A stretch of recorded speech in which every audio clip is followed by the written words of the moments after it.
We're going to have a lot of fun this evening. I've managed to just get around the tables and talk to you each about this. What we're trying to do this evening is make sure that you get a chance to engage on what you want. So you were all, actually, not all necessarily, but a number of you were very good about filling in the survey and telling me what it was you were coming to the class for. So I'll give you some clues here about what I hope we'll cover. But I also think it's fine if something comes up in the middle of the class and you say, gosh, I have no idea why I was here, but then this occurred to me. I need some help with X. That's absolutely great. So a lot of you came right to the point and said, for example, things like, well, how do we define our culture? Well, that's the core of this workshop. And it's actually really important to me that you do get somewhere with it today. So that's why the whiteboards are here, and that's why we want you to come up with your own approach to this. How I approach this is not with answers at all. It's actually with questions for you, because there is no such thing as an answer to how do you define a culture. It's going to be unique to you, it's going to be specific to your venture, and it's also going to be, very importantly, defined in concert with who you are as a person. So another thing that I heard a lot about, and a number of teams talked about this, is what about hiring? Can culture help me with hiring? I know that's a big problem for a lot of people in the early days. It might be attracting your co-founder. So one of the teams said, for example, you have 1 to 3 more co-founders to bring on. This was Citybricks. Is anybody from Citybricks here? Yeah, so tell me a little bit about that before I go any further. Yeah, I think it's right now I'm a solo founder of a startup, and I'm looking to add at least 1 or 2 more people over the next 6 months. And so I'm concerned that if I drive and define a culture before I find my co-founders, it might push away someone that otherwise would be a great fit. But then on the flip side, it's like maybe defining a culture and a starting point will attract the right kind of person that already is a fit for that. So I'm not sure which comes first, chicken or egg. But. So you could give the class, because that was an excellent answer, i.e. there is no answer, there's no right answer. You should decide whether it's important to you to establish a culture before, for example, attracting your first founders, because that might determine who you attract, or whether you want to co-create it with them, in which case you'll bring together more values. And it might be harder work, but it's probably more significant in terms of who feels ownership for that culture going forward. And I'm going to give you a chance to understand this from a practical perspective. So we think about culture, and we typically think about it as a very soft thing. We think about it as something that, for example, oh, I can't feel culture, I can't touch culture. And so what is it that we want to define if it's something that you can't touch and feel? Well, by the end of this evening, I want you to have some elements of culture that feel very real to you.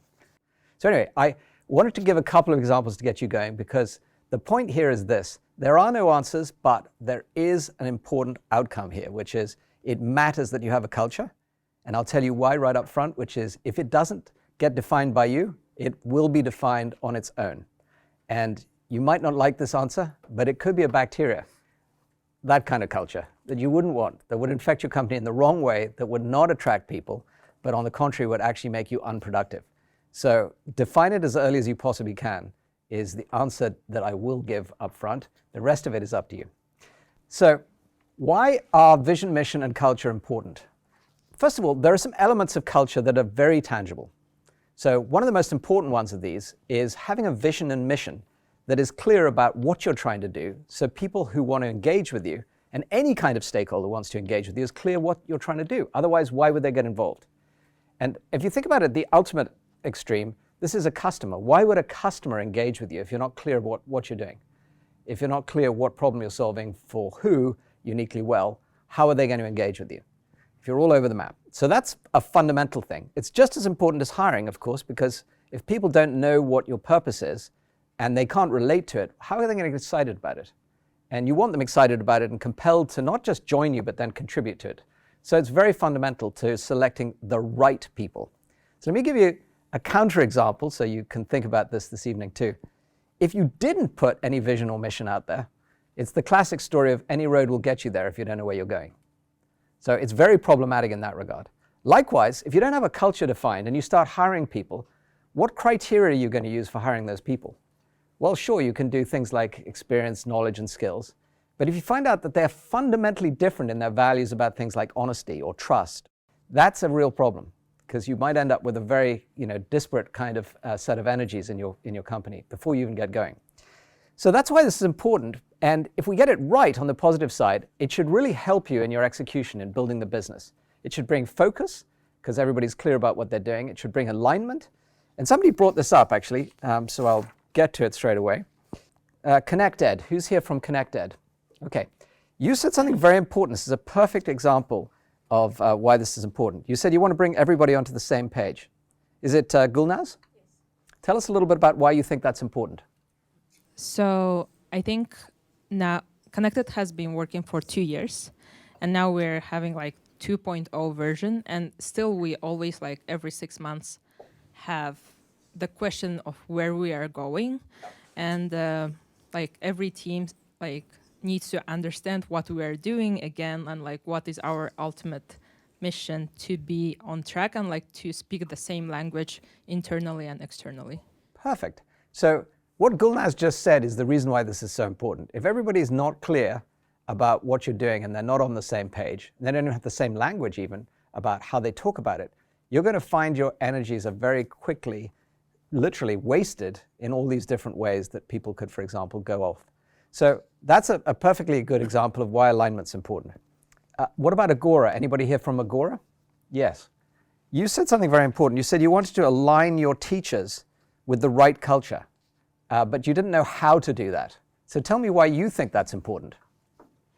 So for context, Agora is a platform that wants to give after-school opportunities for kids in Spanish who are based in Latin America and are lacking access to interesting courses that could develop their hobbies or their passions. So for instance, you take math in school, but in Agora after school you can take designing your video game. I essentially am a marketplace, so I find teachers and I try to give like the availability of these teachers to students, but ultimately I need to empower these teachers to deliver what they want to deliver. So it's always a concept about how much I should step in the middle, and I need to somehow be very nimble, bringing teachers on board, showing the culture that I want them to have, but also releasing them so they can do freely what they want. So how can I keep that alignment? How can I just be part of it, but let it grow, and then don't let it become a mess where teachers provide a different culture through different classes? I think it's an alignment mystery, but probably after this session. Perfect. So again, you could give the class, because the way you're thinking about this is exactly how I think we all need to think about it. Imagine if you could give people, instead of a rule book that says, here are the things you must not do, or worse than that, a set of instructions which they had to follow, which was frankly the opposite of empowering. Imagine if you could give them a culture that made them feel like, oh, I am incredibly clear that I'm empowered, and then alignment around a very clear vision, mission, and purpose that they could all get behind. That would be really attractive to your potential teachers, and as you said, would really empower them. So that's what we're talking about this evening. That's why this is so important. This is why it's actually not a soft thing. It's a very hard fact that the greatest and most successful companies, you can go and look at this on Fortune 500 analyses, are usually those with the best cultures. They're the best places to work. They're the places where people all want to go and work. So this is really exciting. We can get this right. So let's put it all together, because sometimes people lose track of where it all fits when they're starting a business. And I want you to all have a very clear picture of this. So let's start at the very beginning. Obviously, you have to have some kind of a value prop that's addressing the kind of problem you want to solve, or perhaps an opportunity you want to exploit. There's a whole Startup Secrets workshop on that. I think it's in a few weeks' time. So good news, you don't have to think about that tonight. But imagine if you had a really clear problem to solve, but you couldn't all agree what that problem was. That's what the vision and mission is really important for. You all need to know where you're headed. And by the way, we all know this, people make decisions all day long. You can't just keep coming back to the well to check, is that the right decision? You want this culture to empower people and align them, as we just heard very well articulated by Agora. And as you can see at the bottom here, between those two things, I've written one key word. And it's not culture, it's consistency. Because what you want is a platform that people can rely on, that when they go back to touch this touchstone, if you will, of what it is they're doing and why they're doing it, and indeed how they're empowered to do it, what your cultural values are, etc., they can rely on it. Because again, if that keeps changing, you're in a lot of trouble. Now, businesses get into trouble. So let's talk about that. I've actually never backed a startup that went from 0 to $1 billion as a straight line. Just doesn't happen. Usually they're the exact opposite. They have this wonderful journey that I call the startup squiggle. And it's sort of, if you're lucky, ends up in a place where you hopefully have some great value being created. But in these troughs of disillusionment, or in these problems where you're pivoting, or in these places where you're trying to raise money, or where, for example, you suddenly discover you're in the wrong marketplace, you have really big challenges to overcome. These are all typical in startups. The one thing that can help you get through that is culture. And let me tell you a story so you can understand. I've experienced this plenty of times. I'm lucky enough to have backed some great founders who were one of the first companies to get into the SaaS business. Well, SaaS wasn't even a word back then. And so we went through so much pain trying to build that business that at one point, my entire partnership declared the company bankrupt because they couldn't understand SaaS economics. They hadn't been invented. We were busy writing that book at the time. So that was problem number one. Problem number two was the founder had actually taken the IP out of a prior company, and he got sued. And the next thing we know, we're having to take him out of the CEO, hire a CEO position, and hire a new CEO. Whoa, that's starting to get interesting. Now we're in the next phase of the growth. These are all twists and turns. And by the way, the legal suit could have taken the company down. Any one of these things could have taken it down. And in the middle of that, we're actually encountering a huge challenge, which is that the market's decided that actually this is a business that needs a different business model than the one we have. By the way, I'm very happy to tell you, we didn't accept that. We actually stuck with our business model. And that company became a very successful IPO and was ultimately acquired for $2.8 billion. Okay, but what was consistent in that? Culture. So that story I could repeat basically for almost every company I've ever backed. I'm lucky enough to have a founder here who I've worked with and CEO, so you can talk to and find out, what happens in the tough times. But it's really, really important. So, any questions before I go on about now why we're doing this, where it fits?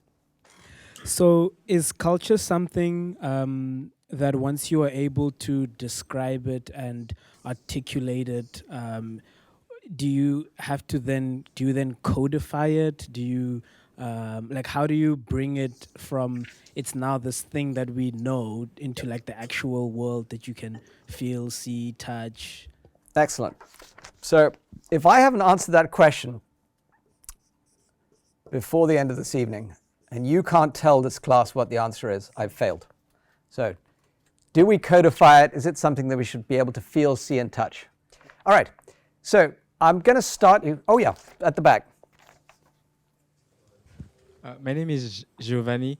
My question is about, before the culture, the vision and the mission. I always have a bit of misunderstanding in terms of separating what is exactly the vision and what is exactly the mission.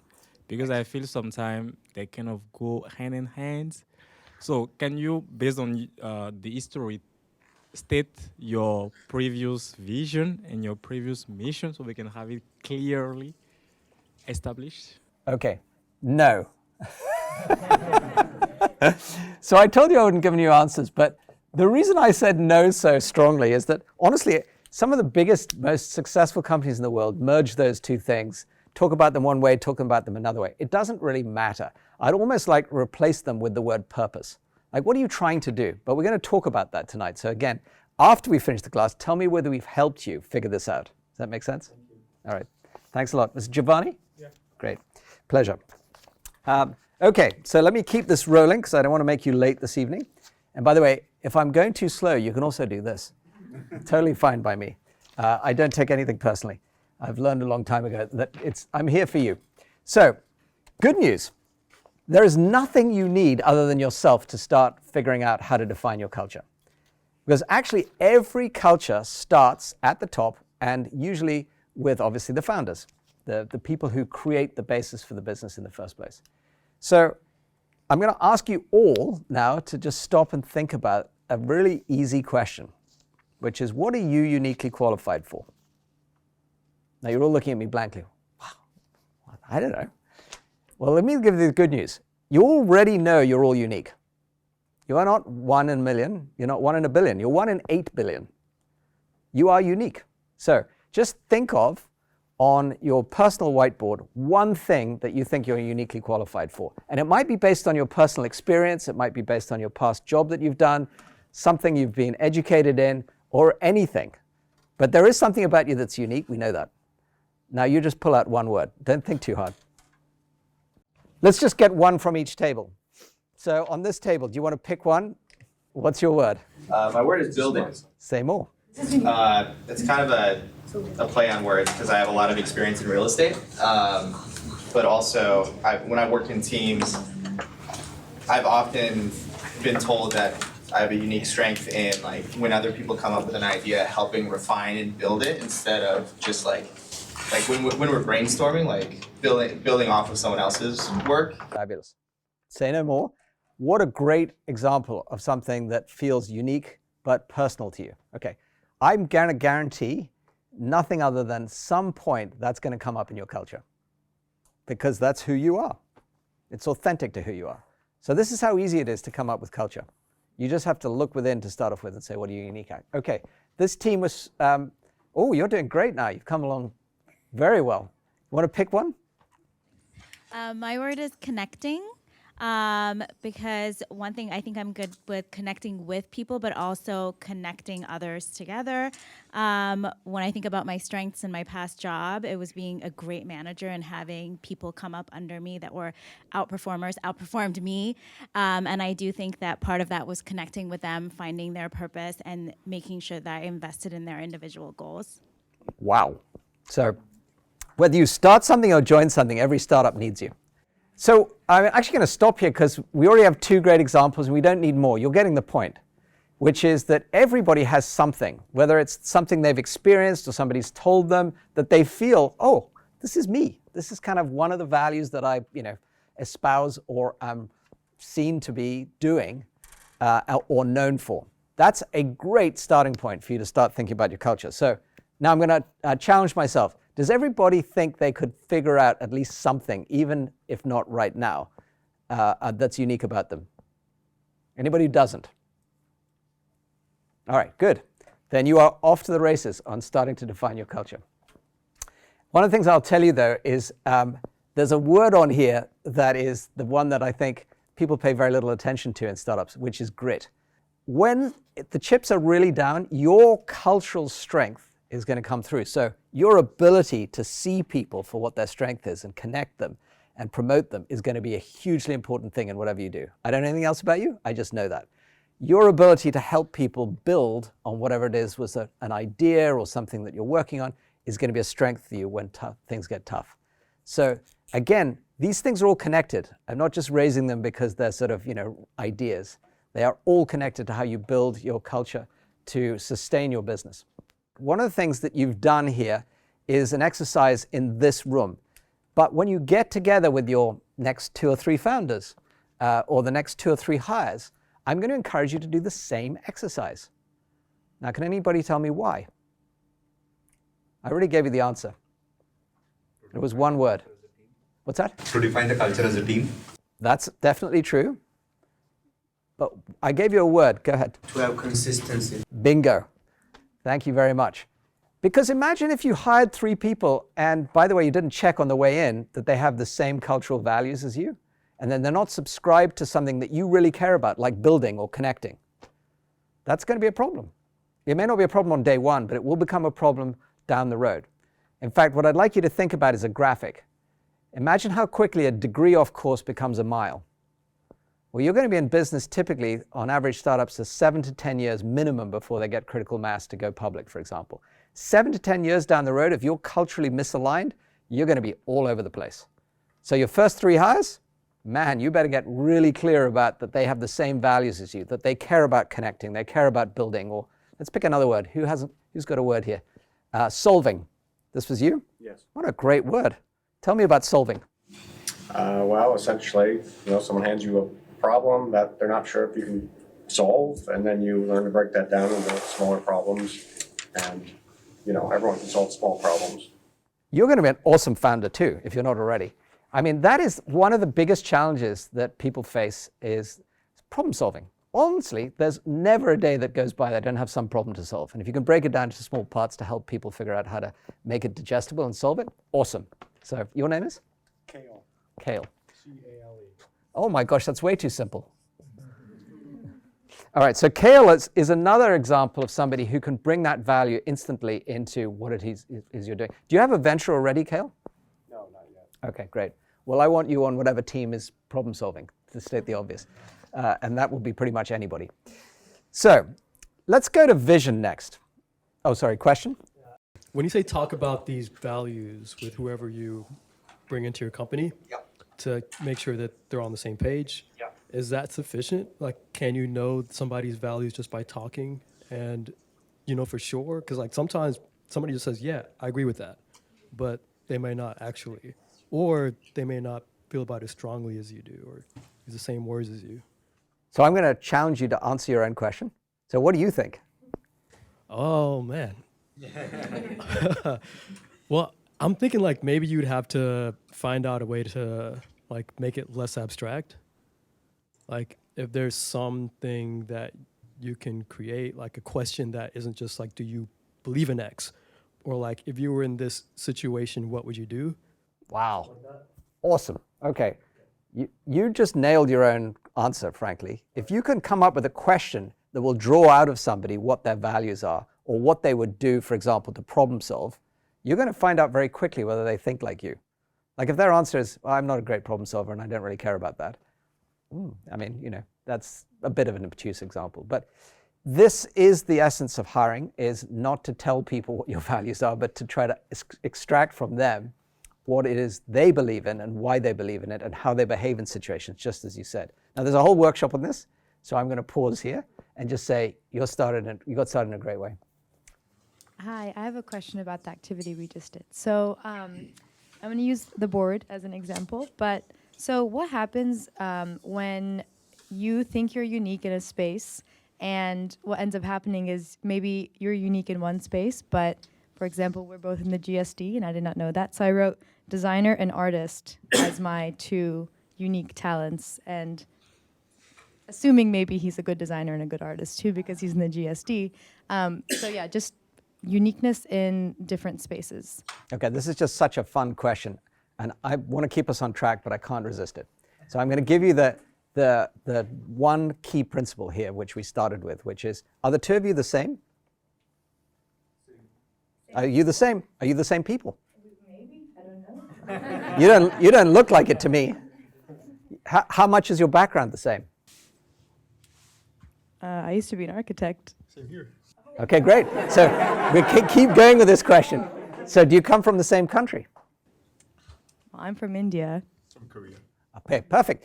I can tell you, it wouldn't take me long if it just a number of questions as to how I found out how different you were. And by the way, how similar you are. Architects, both at GSD, etc. The net is, your background in some shape or form is going to cause you to see things differently and therefore design things differently. You will. You just will approach things differently. And that was my point about you're all unique. So you don't have to be better than somebody. You just have to be uniquely good at something that you believe you can go and pursue to solve a problem or obviously create some unique opportunity, some kind of opportunity. And it's that's the key to this. Does that make sense? Yeah. You trust me, I don't have to argue this. It's the only thing I will say. You all know you're unique. So just think about it that way. And it might be your backgrounds. To go back here just to make sure I've said it, it might be your personal experience, it might be your past jobs, it might be where you grew up, it might be your education, it might be the way in which you've come through life, as basic as that, like what your family's like, or how you've engaged, for example, to get to where you are today. All of that's unique to you. Nobody else did that, took that same path as you. So that's what sets you up for this. So we're on to vision, and I always like to give an example here. This is my era, but Gates said at one point he envisioned a world where every desk had a computer and every home had a computer. That was a vision, right? It didn't exist at the time. Now we take it for granted. You might even go so far as to say, and everybody has a phone. Okay, so visions aren't necessarily things that determine your success, but they help guide you. They set a direction, and they are the basis for people to think about, well, what if every home had a computer or every person had a phone? Now, the minute you think about, let's talk about phones because that's much more our generation. If everybody has a phone, there are a whole bunch of things you can take for granted, like, oh, we could message everybody. We could share stuff with everybody. We could put, for example, banking in everybody's hands. Whole industries came out of the mobile revolution. So having a vision is important because it gives you the basis to set a direction that you can pursue. It's not, in my opinion, terribly important what the words are, which is why it's actually much more important, and a couple of you said it, that you can clearly get people on the same page as you about what you're doing rather than whether the words are perfect. So don't feel like you've got to have the perfect word to put on your whiteboard or whatever else. Just be clear that you could articulate it and that anybody you said it to goes, oh, I get it. We've all got phones. Sure, we can do mobile banking now. How could we make, for example, the next generation of banking easier and simpler and less costly for everybody to use? It can be as basic as that. All right. Go ahead. How precise does the vision need to be? Because this seems to be a little bit like, it's wide. It can mean so many things. So how precise do we need to be when we're writing a vision? It's just not because we want so many people to join us. That's why it's very wide and it can mean so many things. But it's also, at least at the beginning, we need to be very precise to know in which direction we're headed to. But based on what we were just talking about, somebody thinks they use LinkedIn for networking, but you didn't even see that word on their vision. What do you think now? But now it's too popular, right? So that everyone knows about it. That's why a lot of people use it for different reasons. But when you're just starting, I don't know if you need to be that not very specific. I love your point. So I'm learning from you as you say this. So you're helping me think of something that's very important. So there's a very big difference between a starting vision and when you're a company the size of LinkedIn. And what I think you're saying is, let's just call this late stage. I think you're saying is really well questioned, which is if you're starting out and you have this incredibly broad vision and nobody can relate to it, it could be all things to all people, you'll have people wondering, well, what do you do? So I think you're right. It should be as defined and as tight a vision as possible, where everybody can relate to and say, okay, I understand what you do is networking. And it might evolve to something that in the late stage is a much bigger vision that incorporates all these words that, for example, LinkedIn has. So I think it was a great question. Like I said, I don't have answers. I would say in general, what you're saying is, let's get it really tight so people can relate to it right off the bat in the early days. But I also will say the following, which is, you need room for it to grow. So let me tell you why.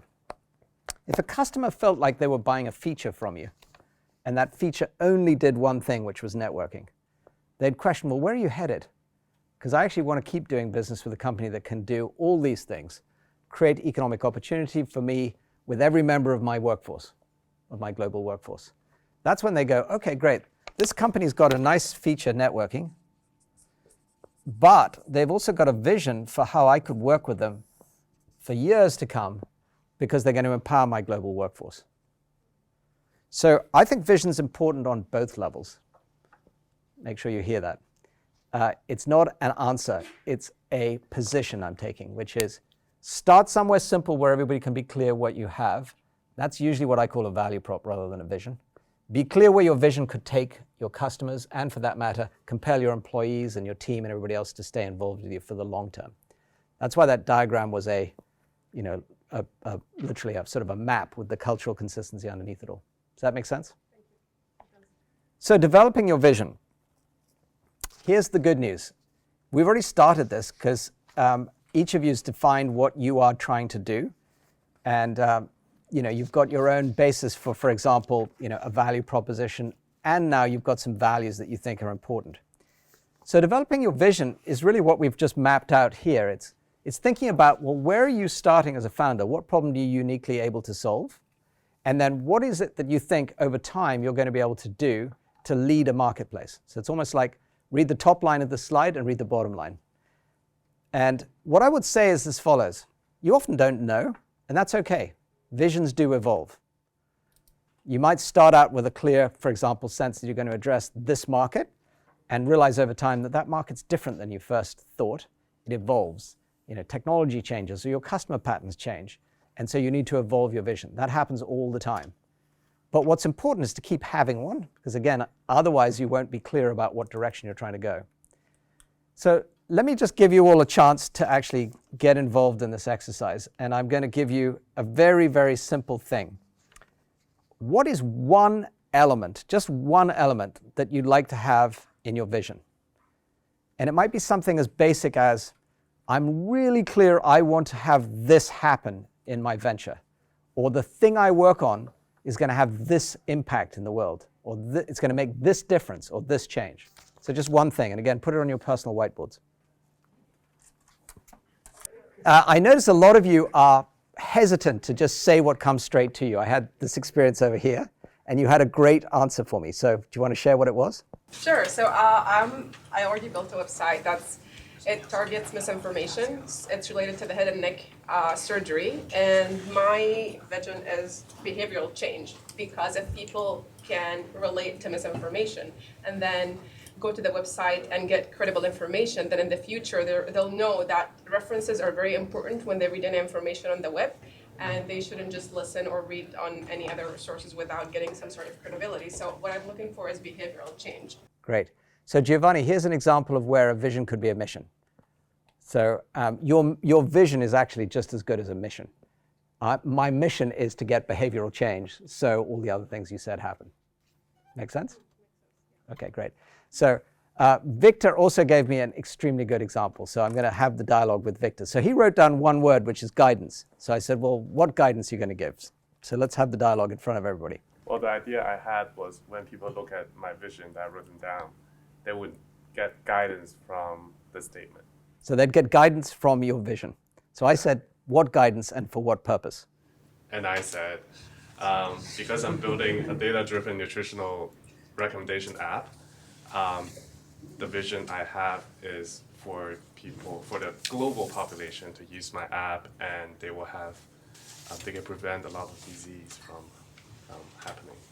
You know what, I want to congratulate Victor, because when I first asked him, none of those words came out. And within 30 seconds, he figured it out. And look what a great vision and mission he got to. He's going to change people's health by giving better recommendations for supplements. What a great vision and mission that is. He said it much better than I did. And we just had a 30-second dialogue. Awesome. You are a perfect example of what we can do if we just tease it out of each other. Now, something that's terribly important to me is that I unfortunately can't get around all of these tables and ask those questions. But guess what? You are sitting next to each other. You can ask each other. And it's the biggest single thing I think you're going to learn today is get your peers challenging you on everything that we're doing tonight after this workshop. Don't wait for the next workshop. You all have the ability to ask these questions of each other. That's why I put questions and frameworks up, not answers. So remember that. Feel empowered. Go challenge each other. Go tease these things out of each other. And you're on your way already with this peer chat you just had to defining your vision. Now, because Giovanni challenged me, and I don't want to say anything other than, I don't know. I don't think we really need to get into mission. We already had a great couple of examples of how visions and missions are very similar. And in fact, both yours, I think, are very good examples of that. The vision in itself can often incorporate mission. But I did have an example that I think is kind of fun. And I do have a framework for you that might help you, Giovanni, get more to a mission rather than just a pure vision. So how many of you eat sweet green? I eat too much, by the way.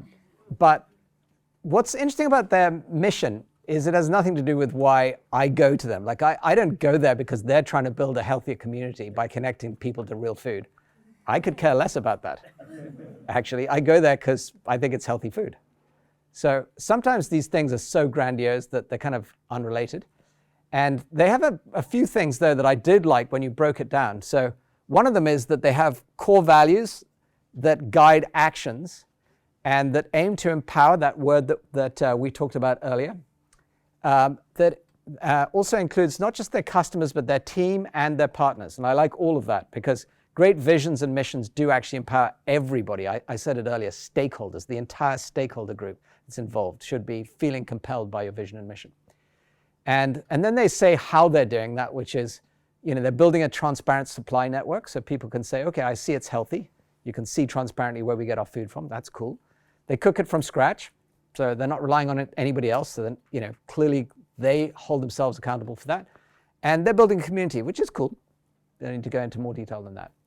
So from that, and with a view to helping you define your mission, I have 4 M's that I recommend you try to come up with. The first one is unbelievably obvious, which is it memorable? If nobody can remember your vision and mission, you probably just failed right there, because nobody's going to be able to obviously repeat it the following day, let alone for 5-10 years ahead. So memorable is an easy one. Manageable. Well, I gave you some examples of what, for example, Sweetgreen is doing to try to make their mission manageable. You can think of what those might be in your context. So, for example, what will make it manageable for you to reach the world? That might be you have to build a community, or you have to create some basis for it to get broad reach. What makes it measurable? That's actually much trickier. So how do you measure somebody's health? Well, you can do it in one dimension, but if you're doing supplements, for example, you might need to pick a vertical or a particular problem that you want to cure people, not cure people, but you want to improve people's health in, and figure out how to make it measurable. And then the last one is pretty obvious, which is, we've all been talking about this, we want it to be so compelling, specifically motivational, that you attract customers to you and you attract, for example, all those stakeholders that might want to get behind you. Not just your team, but for example, funding or partnerships or communities that could support you. So these are the 4 M's of mission. So now that you know those, I've got a little quiz for you. How do you rate Sweetgreen's mission? First off, is it memorable? Show of hands. Okay. What was it? It's not on this slide. Well, from what I see, reimagine fast food for a new era. Because I think when we think about fast food, we think about junk food. Great. And Sweetgreen is healthy food. Okay, so what was their mission though?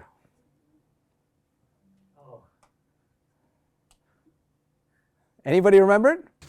Building healthy communities. Okay, good for you. But that's 1 in 60 people here who remembered it. What I actually like Giovanni's answer way more. Reimagining fast food, healthy fast food. I'm going to say the obvious though. It doesn't really matter what it is. If it isn't memorable, it's not going to work. So simpler is generally better. And to the point you made earlier, it also needs to start in a place where people are going to say, okay, it's simple enough, I can remember that. And then obviously, even if you're going to expand to something that is, going to last for years, it also needs to be memorable enough that people are going to go, great, I know you're trying to, for example, improve people's health by, for example, giving them better guidance on supplements. I think yours are going to be pretty easy, to be honest with you. You've already done it. Okay, so that's memorable. What do we think about manageable? Do you think this is a manageable mission? Go ahead. What does manageable mean? Yeah, I mean, in this context of like the mission. What do you think? Is it like achievable? Yeah. Manageable as in it's, it doesn't feel like it's unreal, it's completely unmanageable, it's not going to be possible, etc. Realistic, all sorts of other terms like that. So now, what do you feel about this? Is it realistic or,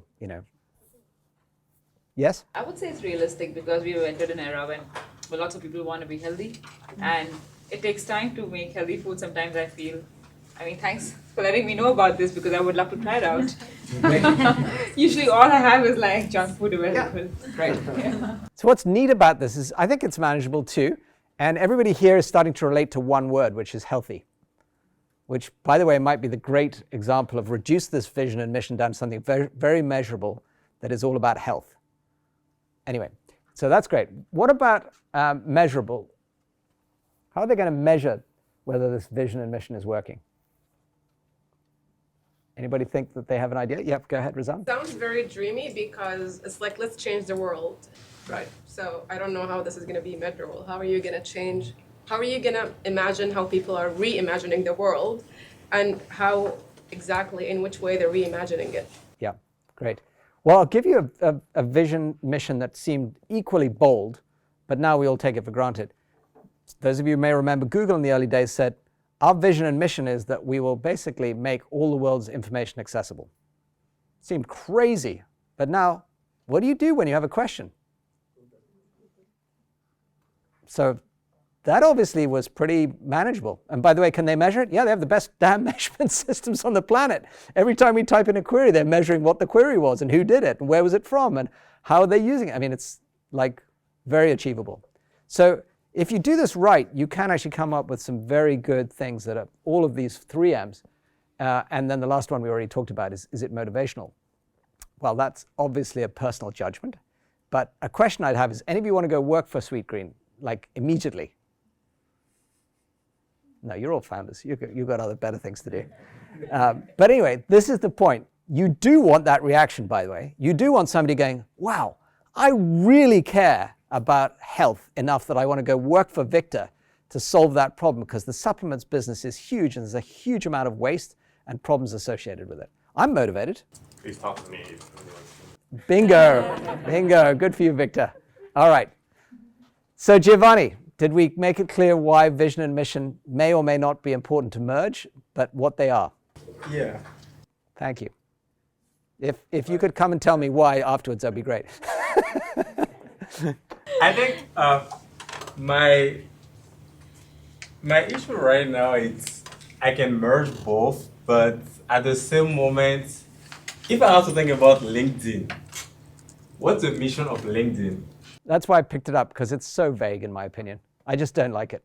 I'll give you one. I mean, I've got so many of these that I've listed in previous classes. One that I much preferred was Airbnbs. For how many of you stayed in an Airbnb? You don't need a vision or mission for that, right? It's pretty obvious. There's all sorts of things that are great about it, not the least of which is it's inexpensive. But as it turned out, now what they've realized is it's not just about expense. They want to give people better experiences, better travel experiences. So their whole vision and mission is emerged to that, is evolved to that. So we don't really have to be focused on vision and mission, but mostly focused on the potential impacts. That's one of the things I definitely believe in. That's why I said to you, when I was walking around, what's an impact you want to have with your vision or mission? If you can say, for example, you want to change the world's health, or you want to improve misinformation, or you're very clear who has something they want to bring out, just so we can challenge me on it. Accessibility. Accessibility, for what? If you have impairments. If you have impairments. Yeah. So you want accessibility for people who are impaired in some shape or form. People can understand that if you are going to help people get better accessibility because they're impaired, that's going to have an impact. So however you bring this out, this is why I don't want to be too precise about it. The 4 M's should still apply though, so let's just make sure you don't lose sight of these. We want it to be memorable enough that people are not going to walk in the following day and say, well, what do we do again? That's not what you want. You want it to be manageable so that it's clear that when you are doing this, it's achievable, to use the word that Gulab came up with. And if you, for example, can clearly say how it's motivational and you're going to have people compelled to get involved with you, then obviously going to make it a lot easier to do things like hiring, attracting funding, actually, and very importantly, attracting customers, partners, etc. So I would just walk away with 4 M's. Don't worry too much about getting it perfect. And don't worry about the distinction between vision and mission. Make sure that these things are being achieved and that you feel like, to use your word, you're going to have an impact when you do this. You have 1 minute only, because I want to get back on time, to come up with one word that will be memorable in your mission. So my favorite word that I saw, I didn't get around to everybody, was obsessed. And I love that word because, like, about what? So that's going to be memorable. But tell us a little bit about why you picked obsessed. Because it's such a triggering word that in any context that you use the word obsessed, like if I went to my wife and I told her, as much as she knows that I love her, I say I'm obsessed with you, she'd be like, any way that you use that word evokes like a strong feeling, even if you mean I could not agree more. So I want to say thank you to Ndonga. I am never going to forget this class. I'm now obsessed with Ndonga. Great. Perfect example. That is memorable. All right. Now, much harder was Vivian. And I'll try to help out a little bit. So Vivian shared with me that the word that came to mind was data. But she recognized right away, well, that's not necessarily memorable. But then when she told me what she did, which is that she's going to use data to help people in neuroscience understand the brain better, we're like, that's memorable.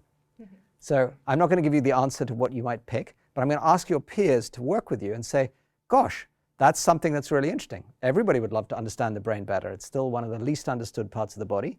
Having had brain surgery, which I don't want to go into, I can tell you that that is something you do want to actually understand. Yeah. So we can talk afterwards. Anyway, yes. I have an experiment for you set up. I'm not sure I'm up for that, but as you can tell, I need lots more brain surgery. All right. So thank you very much. That was fun. Now we're on to the next part of this, which is really all about culture. And as I said to you, this is the one thing you want to get consistent throughout your venture. So it's a little more challenging because we don't want this to be changing all the way along the line, like pivoting and going after different markets. This is the thing that we want to be the bedrock of the company. So I'm going to start at the very basic level, which is with some ideas about how do you build culture from the ground up, which is starting with values. And it's such a tough topic. I think the best way to start is with an example. So how many of you have heard of HubSpot? Not enough of you. Okay, so I'll tell you what it is. It was one of the first companies in Boston to break into marketing with a new approach, which is now called inbound marketing. And Brian Halligan came to this very classroom, joined one of the startup secrets, and told everybody why inbound marketing is so important. So you can go find that on the Harvard iLab YouTube channel. I think it's on Going to Market. Yeah, it is on the Go to Market Startup Secrets session. And he talks about what they do, but that's not as important as how they've done it. And they're actually famous for having built a very strong culture. And I'll put it in the workbook for you because it's fun to watch it. Dharmesh Shah, who brought this particular culture to life, one of the founders and CTOs, co-founders and CTOs, helped codify culture. And so who asked the question about codify? It was Maharshi. So yes is the quick answer. It is very important to figure out how to codify your culture so that it becomes reinforced, operationalized, etc. going forward. And the way HubSpot did this was they literally created a deck that was, I think it was at some stage, like 60, 70, 80 pages long. But that's too long for people to be able to read and to remember every day. So they eventually had to get it down to 5 things. And this is what they came up with. What's important about this is what do you do to operationalize that? Like how do you make sure that people actually do solve for the customer? The thing I want to pick on though, which is really fun to me, is we believe our best perk is amazing peers. That, when I read it, was like, that's different. Now, what does it mean to you? Anybody want to take a guess at why I picked that one out? Like if you were going to go work there and you said, well, I hope my best perk would be healthcare, or it might be foosball if you're so inclined. But no, it's amazing peers.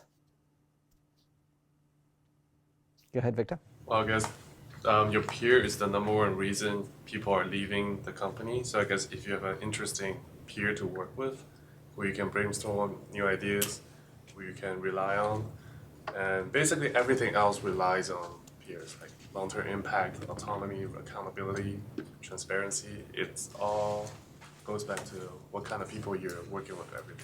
Absolutely. So it doesn't matter what the particular interpretation is that you have of this. The one thing we could all say is as follows. Obviously, every business is ultimately reliant on its people. And so if you have amazing peers and you really enjoy working with them, there are 2 things that have come out of it. One, as you just said, you're going to be attracted to stay there and continue working with them, but you're probably also going to be more likely to succeed than the next company that doesn't really care about its people and isn't focused on, for example, creating that same culture of really amazing peers. And what did I say to you earlier?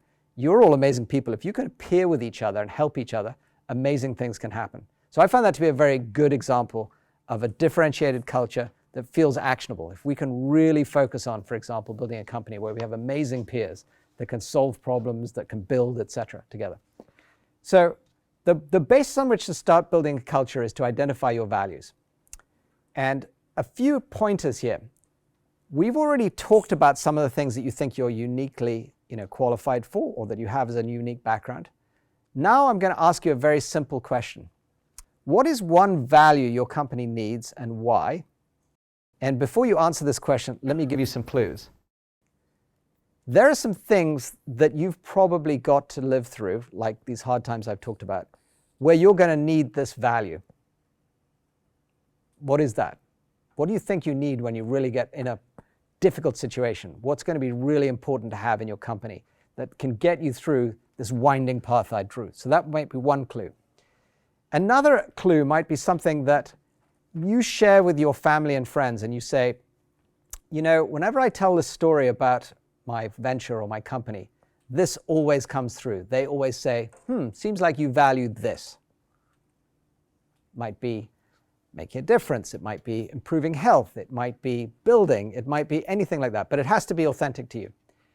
And then Here's the one that I think is the no-brainer for all of you. You all have one of these. There is something that is non-negotiable to you. So I'll tell you what mine is. Honesty. I mean, it's so fundamental to me that if I don't have honesty in my relationships, zero good is going to come of them. Now, I've gone so far as to define it even more specifically. I like proactive honesty. So I don't want people to wait and come and tell me what they think. I actually encourage them to come forward and say, you know, Michael, you talk too much.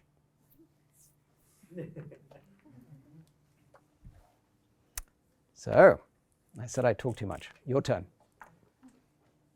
What is one value your company needs and why? You just did what I hope you'll do after class 2, which is you all started digging in, which is great. So this group's got really great peer strength.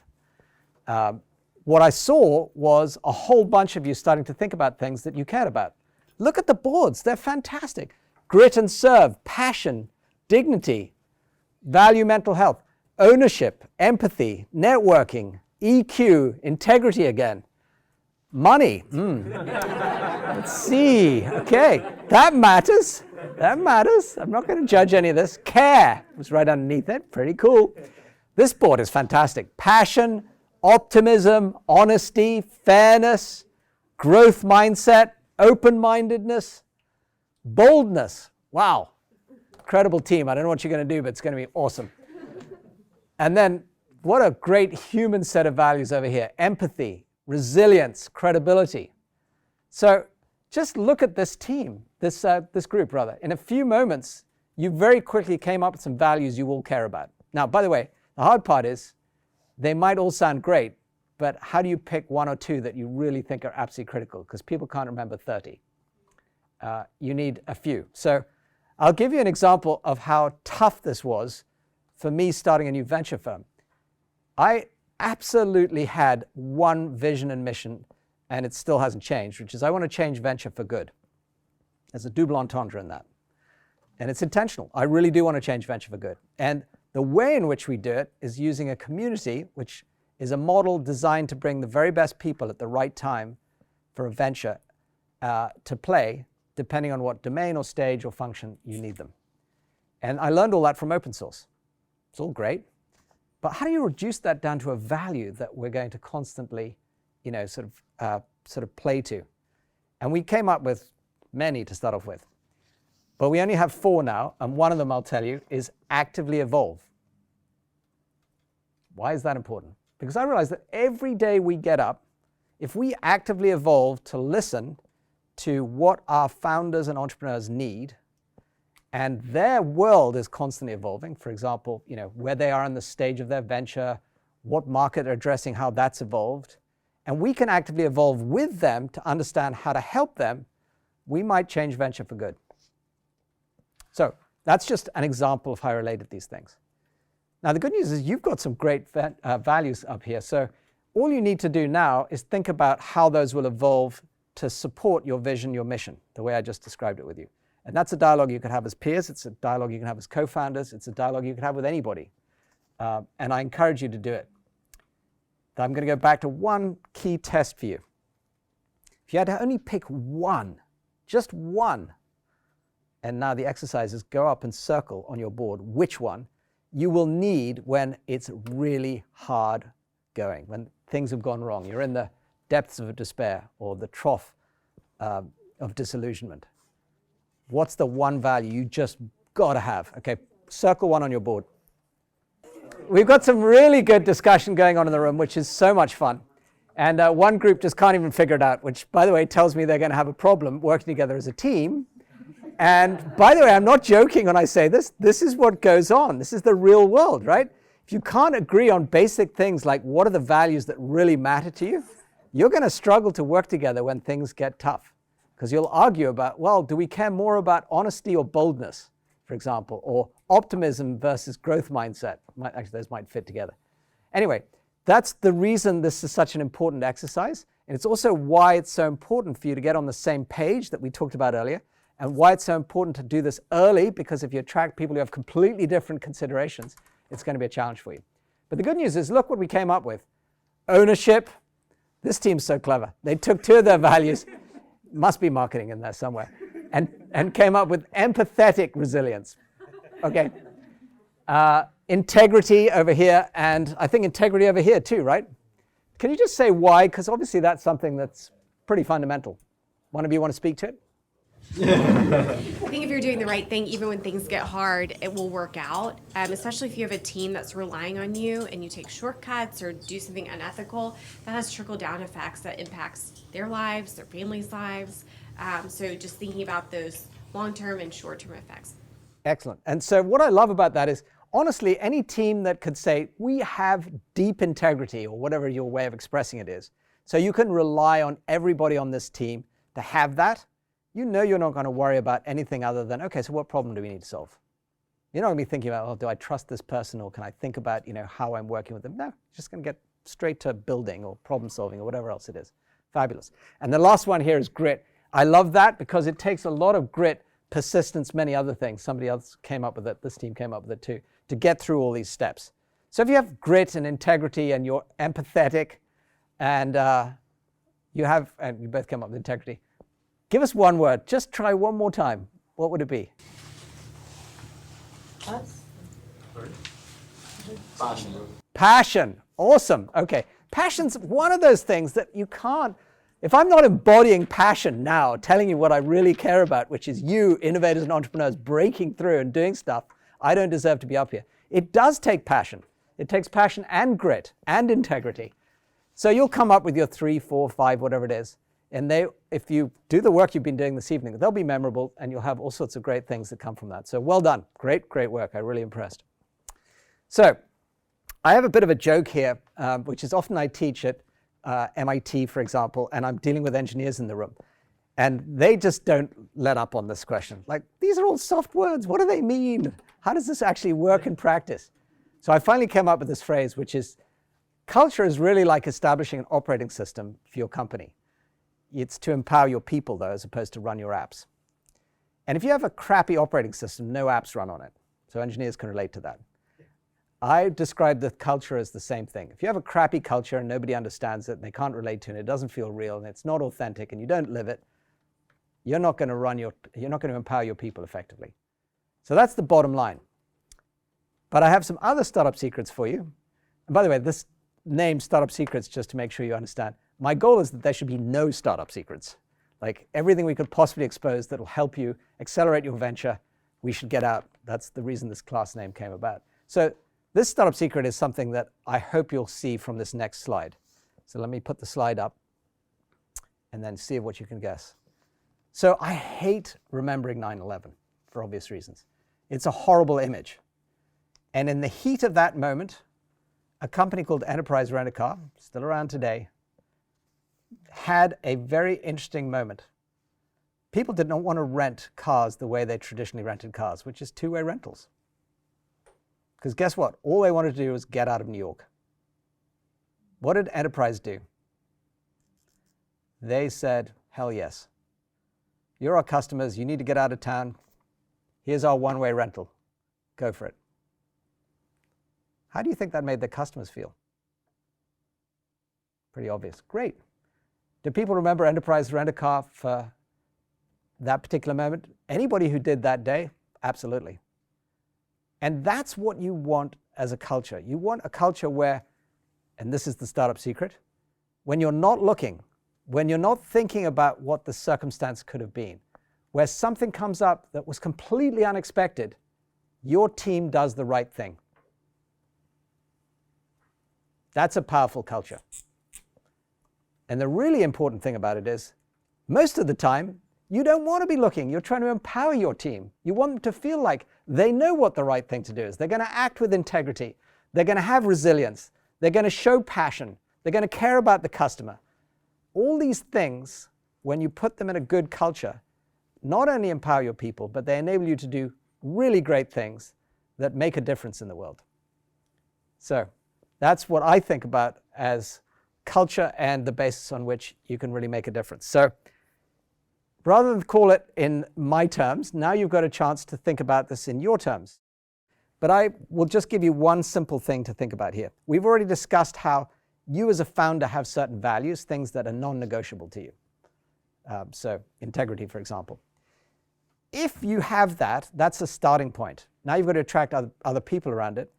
And you've got to make sure that it ends up being something that is truly the personality of the company, that it's how you actually embody it. And if you've done that well, if you've embodied it in the way you act every day, then people will do the right thing and they will write a one-way rental, or they'll respond to a customer problem they've never heard of before by maybe giving something free, or just taking that extra moment to explain to the customer why they screwed up and that they're sorry about it and how they might fix it.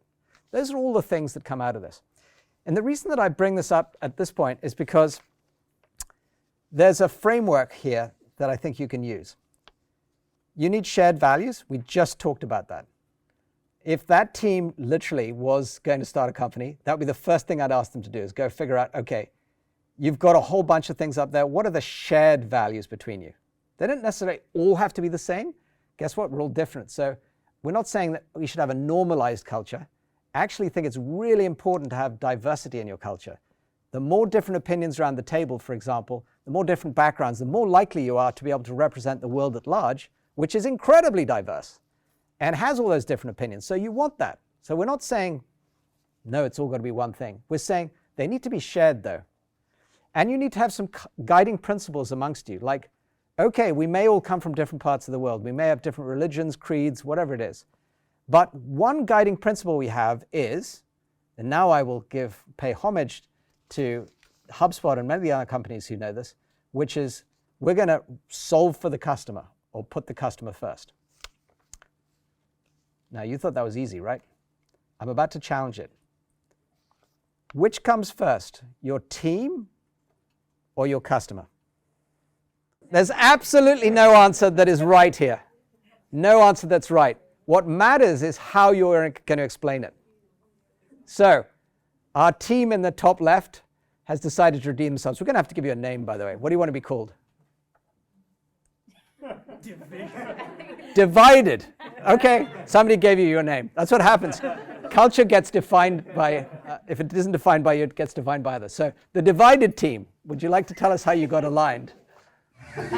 We chose team because we believe that when you start to try to satisfy the customer, you lose the values that each of the individual members wanted to start with. So we believe that team values, yes, we believe team values are important for that reason. Sorry for the... No sorry needed. I think you're all incredibly brave, and I'm very challenging. I keep asking you all these hard questions. So I said I don't think there is an answer. I think what's important is that you can explain it and that you're clear on why you can explain it. So how do you think they did? I thought they did great. Thank you. Well done. You're now team aligned, not divided. And you're aligned around you're going to put your team first. So this is an example of why culture is not that easy, actually. It was all feeling great up to that point. And then I said, well, what about this situation? So one of the ways that I love you to test your culture is to discuss how you're going to live it. So your customer is going to say to you, but you promised me this feature on the roadmap and you haven't delivered it to me. Why not? Mark and I have been in this situation. Why not? And by the way, because you haven't, I'm actually going to uninstall hundreds of thousands of dollars worth of software. We're both laughing at the front here, but it's a real example. Now, you could fire your VP of engineering or your founder or whatever it is, or you could say, you know what? Actually, I think I need him or her around in the future to fix the next customer's problem. Why don't we instead address that with the customer and say, we're really sorry we can't do that. If you don't feel like you're a fit for us, you know what? We probably shouldn't have you as a customer, which Mark was bold enough to do. And guess what? We live to tell another day and serve another customer. So this happens all the time. So again, this is why all these cultural things are back to that thought. They're the operating system that makes you able to operate successfully through difficult times as much as good times. The good times are easy. Everybody looks good when the tide's rising and all boats are rising. So the last piece is now an important piece, which is how do you actually put this into practice so that it is something you can hold people accountable for, and that you can say, hey, what are you doing? You're not living up to our culture. And that is actually important because you don't want people who are not living up to your culture. That is going to destroy your company. It's like one bad apple can spoil the barrel. So keeping going with this. What is one behavior you'd like to model in your business venture, and that if somebody didn't model it, you wouldn't want them on your team? And now this one, again, back to the group whiteboards. And I said 1. So don't put up 10 now, just discuss as a group. Something among you would say, you want to model this in your venture between you. And if somebody doesn't exhibit this, you wouldn't want them on the team. There's some great words up here. And what's interesting is some of them are completely different to the values you'd picked before. So our aligned team has Joseph, who has picked a new value that wasn't on any one of the other boards, which is very interesting, right? So these other things were very aspirational, but when it comes down to it, Joseph, why did you say if somebody doesn't have honesty, you don't want them on the team? Because we want to make the environment in a transparent way, and we can like share our value together in that kind of environment. So if someone who is not honest, we'll feel like a bit away from our value. Awesome. So that's I completely agree. You deserve a round of applause. It is funny, though, because that is one of the values I told you that I said, you know, proactive and open honesty. Openness and honesty is one of the things I personally believe in, too. So, but whether I do is not so important. What's interesting, though, is that that value is not on your other board. So this is why this exercise is so important, too, which is at some point you have to say, OK, but just what is it so critical that I cannot work with somebody unless they have this value or that we agree this? OK, there was another wonderful one over here. And this is Kavitha. Can you share why you picked respect? Respect for me and my company would be very important because a company would go through many highs and lows. At that point, the pressure points, it is very important that each one of us respect us with all those high points and low points. And from the culture I have come from India, where caste plays an important role. So respecting each other, we may be from different cultures, but without carrying that baggage with us, respecting each other, I feel will give the high productive environment for the company also. Fabulous, fabulous. So what I love about listening to you guys is that you will have these things and you speak them with such passion. So I'm lucky enough to have been to India. I felt that in your culture. And I was always amazed. I would go to dinner and there'd be 3 or 4 generations in a family serving dinner with tremendous respect for each other, whether you were 80 or 8. And that's something, if you can bring that to a company, and I love the way you said it too, it wasn't just respect for each other, it was respect for the company. And you could take that value and could say respect for what we're doing, respect for our customers, respect for all these things. If that's a really deep value that is authentic to you, that can be so empowering so enabling in that case for your business. So Bridget, you wanted to talk about navigation. You said you needed to explain this. I was just saying, I know we'll have a bunch of, thank you. I know we'll be in a bunch of, very new situations for everyone on the team, unfamiliar waters, right? So I was thinking, being able to navigate those, which requires things like honesty and respect and EQ, that's how I interpreted this word, like being able to navigate those and stay cohesive as a team. Beautiful. Well, I mean, it doesn't matter how that word came about, your explanation was wonderful. So congratulations again. That is actually the best way I could have embodied what I was saying is the journey you're going to go on. If you could navigate all these twists, these turns, these ups, these downs, and you had the empathy, resilience, all the other things you came up with along the way to do that, what a great, great value. Excellent. All right. I really feel like if I did nothing other than call the class to a halt at this point, you'd have done great. But there are a few tips I want to give you. So this is one that's fun. And it's embodying Amazon's culture in a simple physical way. So those of you who don't know this story, when Bezos started Amazon, he literally took the door off its hinges and made it his desk. Why do you think he did that? I can tell you it's driving around on every truck you see that's Amazon today. Show his culture? Yeah. What does it show? Maybe he wants to be frugal. Bingo. What do the trucks say? Anybody been watching the Amazon trucks go by your neighborhood? They have 2 things on them. I'll tell you. Low prices, fast delivery. Pick 2. That's a vision, a mission, a culture, a value, and a whole set of things right there in 2 words. Low prices, is obviously what he was trying to embody here. He wanted a frugal culture, and he started the company right away with that mentality. Amazon's powered its entire cloud business with a simple principle. We'll not only innovate faster, we'll have the best cloud services out there, but we'll constantly lower prices. That's how they took, originally at one point, they had like 60+% market share. So now a multi-tens of billions of dollar business, because they had that embodied in their culture. So I'm not going to do this tonight because I don't have ability to take you into your physical spaces, but think about what you might do in your physical spaces, or your virtual spaces for that matter, to embody your culture that people could touch every day.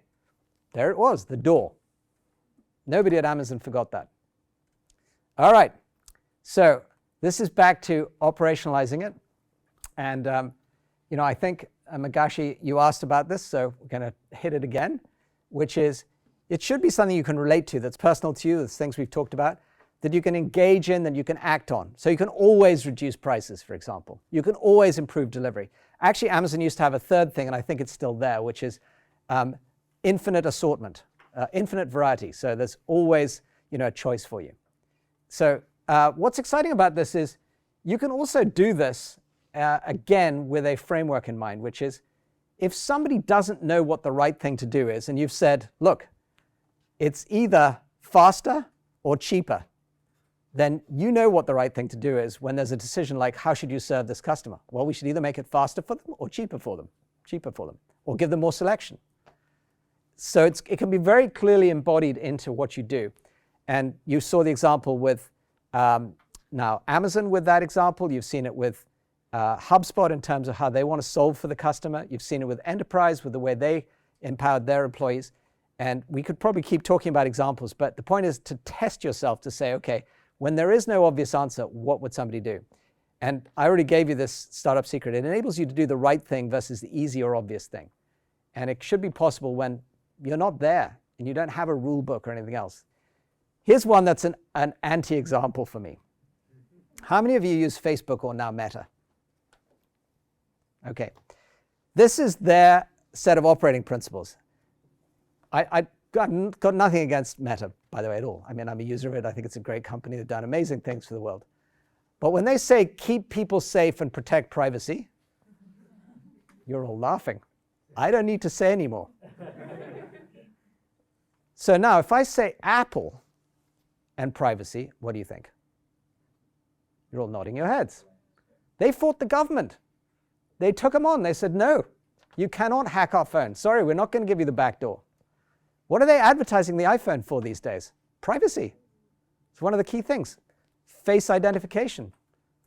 So it doesn't work if you put up values that you can't live up to. People laugh at you. It's actually an anti-culture at that point. It does work when you just deliver and you don't promise. Enough said. Okay, so one of the things that has to be in a company for this to work is good communication. If you don't communicate constantly what your vision and mission and culture is, it will not flow. It's the lifeblood of your startup. You can do it informally or formally. You can do it around the water cooler, or you can have company meetings once a month, or you can have town hall meetings once a quarter. You can do all these things. But whatever it is you do not assume culture, do not assume your mission or vision, and do not ever take for granted how things are changing around you. That's why, as I said, we pick our actively evolve value. Because you constantly will have changes going on around you, and you'll need to constantly reinforce and recommunicate how your values and your vision and mission still apply.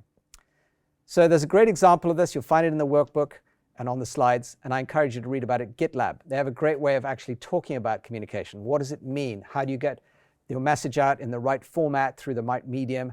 How do you test it, etc.? I'm going to give you my startup secret with a simple example. So how do you know absolutely clearly that somebody has a good communication skill? You might have a judgment, like, oh, they're very clear, they're very precise, or they articulate well. But there's an acid test. What's the acid test when somebody's communicated well? You can explain it back to them. Wow. Straight off the bat. Say why. Because it means you received the information, internalized it, now you can you can share it with somebody else. Perfectly said. Your name is? Dan. So Dan is who you now should go talk to about communication.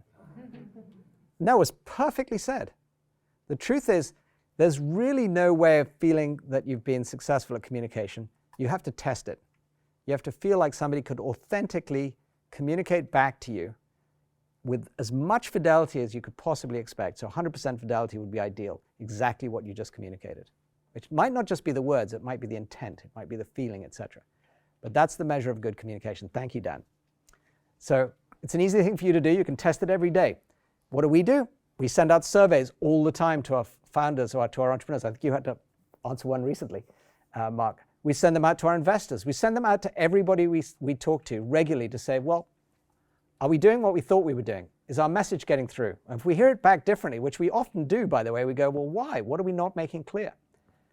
And so I encourage you to do that. It's also, by the way, the number one thing you need to do when you start your business, which is if you're going to figure out what problem you solve uniquely well for who, so for your value prop, you're going to need to listen to your customers, which is the biggest form of communication, as to what their need is or what their opportunity is that you see.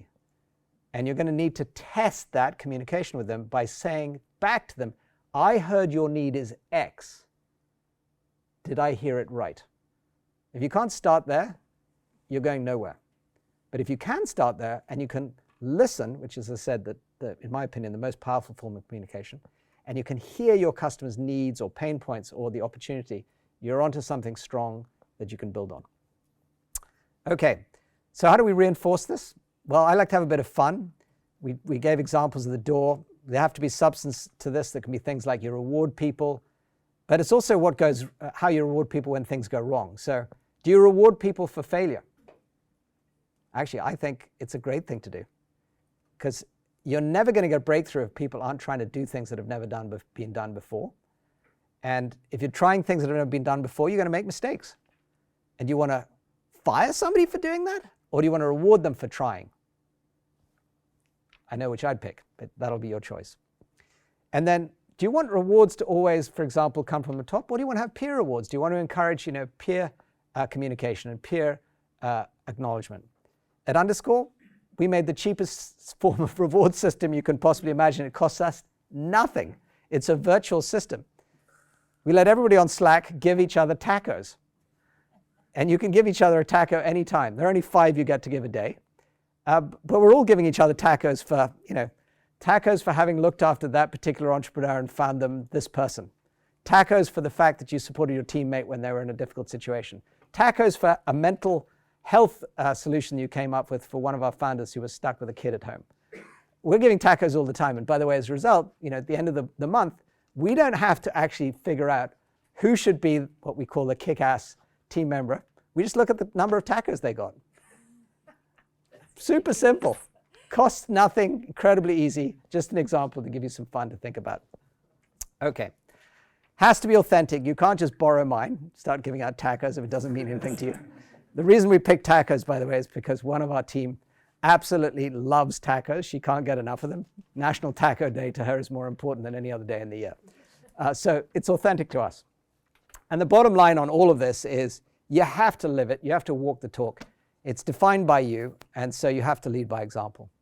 And if you do all of this, you get to a great place. And I love this particular quote and example because it's very real, which is, for those of you who've seen how well Southwest Airlines has done, they always are, to me, an embodiment of culture. As Herb said, anybody could copy our playbook, if you will, but nobody can copy our culture.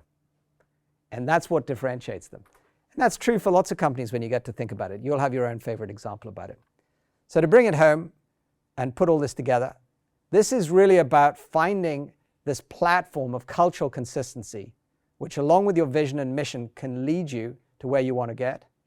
And if you bring that in a form that people can relate to, that they're empowered by, and that they're also going to feel, for example, as motivational, as memorable, and that you can then communicate and reinforce consistently and live it, you're going to build a great company. Thank you very much.